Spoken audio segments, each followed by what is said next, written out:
In a March 2016 interview, Donald Trump said, "I think Islam hates us. I think Islam hates us."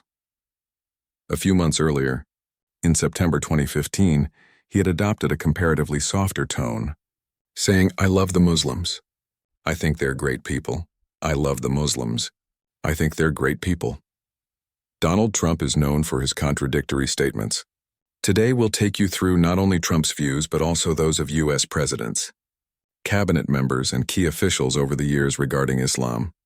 Let's begin with a question that was asked during a radio interview, a straightforward one posed to Sebastian Gorka, deputy assistant to the president, last week, but his answer was anything but straightforward.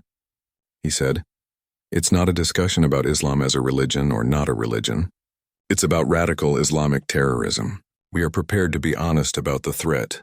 We're not going to white it out, delete it as the Obama administration did. But the question remains, is it really a religion?"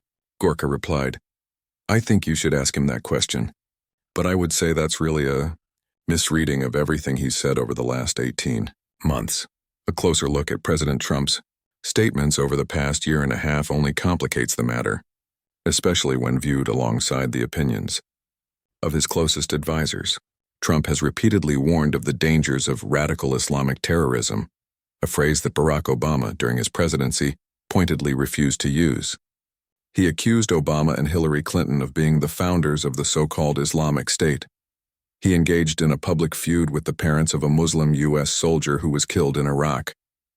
At times, he advocated for a temporary ban on Muslims entering the U.S., and at others for a watch list of Muslims already living in the country. Critics say these policies and statements reveal an anti-Islamic sentiment that lies at the core of Trump's politics. Khalid Beydoun, a professor at the University of Detroit, writes, "From start to finish, the 2016 presidential election vividly revealed that Islamophobia is alive, potent and politically resonant as ever. Scapegoating Islam and vilifying Muslims was far more than merely campaign messaging. For Donald Trump, it was a winning strategy. At times, Trump did little to counter that perception. In March 2016, he said, 'I think Islam hates us.' At other times, he struck a gentler tone. 'I love the Muslims. I think they're great people.' If an administration reflects the man in the Oval Office, it's no surprise that Trump's conflicting views about Muslims are mirrored among his senior advisors. These opposing tones, one hostile, one conciliatory, reveal the contradictions at the heart of Trump's approach to Islam and Muslims. Among the president's advisors, one group fully embraced his harsh anti-Muslim rhetoric. This group included National Security Advisor Michael Flynn, Senior Advisor Steve Bannon, and Attorney General nominee Jeff Sessions. For example, Flynn called Islam a political ideology that hides behind the notion of it being a religion, the very statement that sparked the pointed questions asked of Gorka.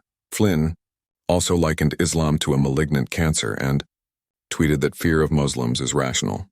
Bannon, who led the nationalist media site Breitbart before joining Trump's campaign, described Islam as the most radical religion in the world and warned that Muslims had created a fifth column here in the United States. Jeff Sessions, regarded as the architect of Trump's immigration policies, struck a somewhat softer tone. He said, "We have a toxic ideology, hopefully very small within Islam. Certainly most Muslims don't agree with this violent jihadist approach, and we need to figure out a better way to identify that." The pragmatists. There were also more moderate voices within the White House. Defense Secretary James Mattis, defending the need for U.S. alliances with the Islamic world, said that jihadist groups were dressed in false religious garb. Before joining the Trump administration, Mattis was among the Republicans, including Vice President Mike Pence, who criticized the proposed Muslim immigration ban. He said the policy was causing us great damage right now and sending shockwaves through the international system. During his confirmation hearings, he also noted that he had fought alongside Muslim American soldiers.